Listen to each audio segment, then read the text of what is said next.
Eu sou antipetista, muito antes de virar modinha. Eu entrei como professor da universidade em 2002, de economia, exatamente no ano que o presidente Lula foi eleito. Portanto, acompanhei o desastre econômico. É como tu ter uma cena de camarote pro fim do mundo. Eu disse, isso aqui é um caos. A política econômica não vai dar certo. E daí eu fiquei conhecendo o modus operandi do partido que mais tempo governou este país. Se o Brasil é um país pobre, se o Brasil é um país desigual, se a educação no Brasil é ruim, tem um único responsável, o partido que mais tempo governou esse país. Então, se alguém ainda não virou como eu um antipetista, calma, tu vai chegar lá. Eu tenho absoluta certeza. Como besteira pouco é bobagem para esse governo federal não, o Haddad. Nós falamos que esse ministro da Economia era o exemplo de como o presidente Lula não só não tinha apreço pelo Brasil, como tinha desprezo pelo conhecimento. Indicou um inapto e incompetente para ser ministro da Fazenda. Pois esse inapto e incompetente, a única coisa que ele sabe fazer é aumentar a carga tributária. Anteontem editou a chamada MP do Equilíbrio Fiscal. Quem vê o nome diz, deve vir corte de gasto. Nada, só aumento de despesa. E aqui vai um recado também para todas as entidades de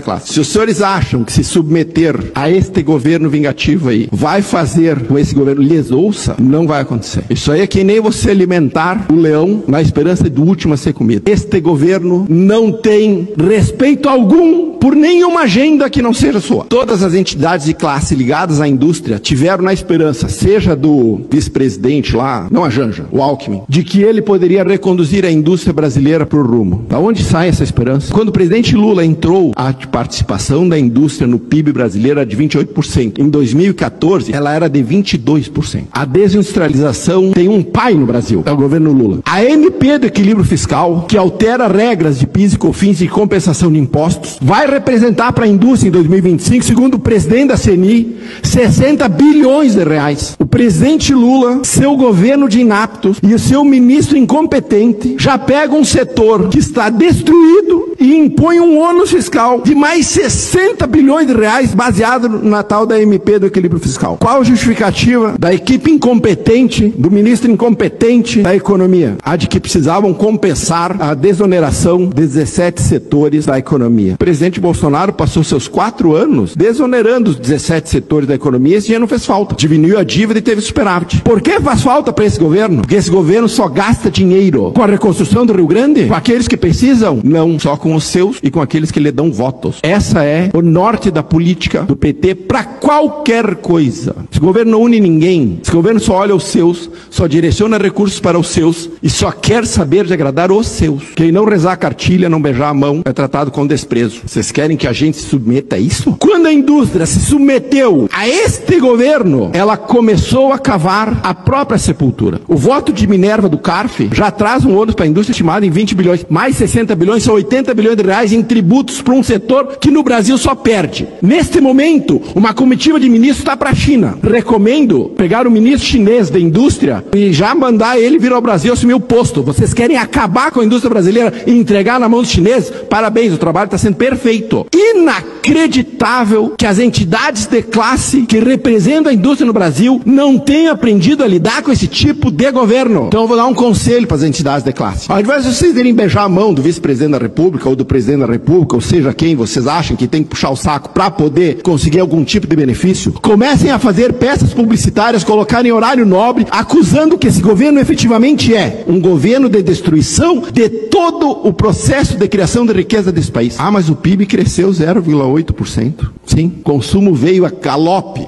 Consumo cresceu como nunca, impulsionado por 92 bilhões de reais de pagamento adicional em precatórios em dezembro do ano passado, mais 35 bilhões de reais antecipados de pagamento de precatório no primeiro trimestre, mais antecipação do Bolsa Família. Como é que o consumo não vai crescer? Só que isso acaba. Nós precisamos conseguir ter a capacidade de enxergar um palmo diante do nariz. Este governo não enxerga um palmo diante do nariz. O projeto deste governo é 2026. Tudo que ajudar eles a continuar no poder, eles o fazem. Se não ajuda, eles ignoram. A MP editada pelo ministro Haddad vem exatamente nesse sentido. É só mais uma etapa do processo de destruição completa da economia brasileira e da criação de um contingente cada vez maior de pessoas dependentes do Estado, porque o PT sabe, quanto mais dependente do Estado tu for, maior é a chance deles continuarem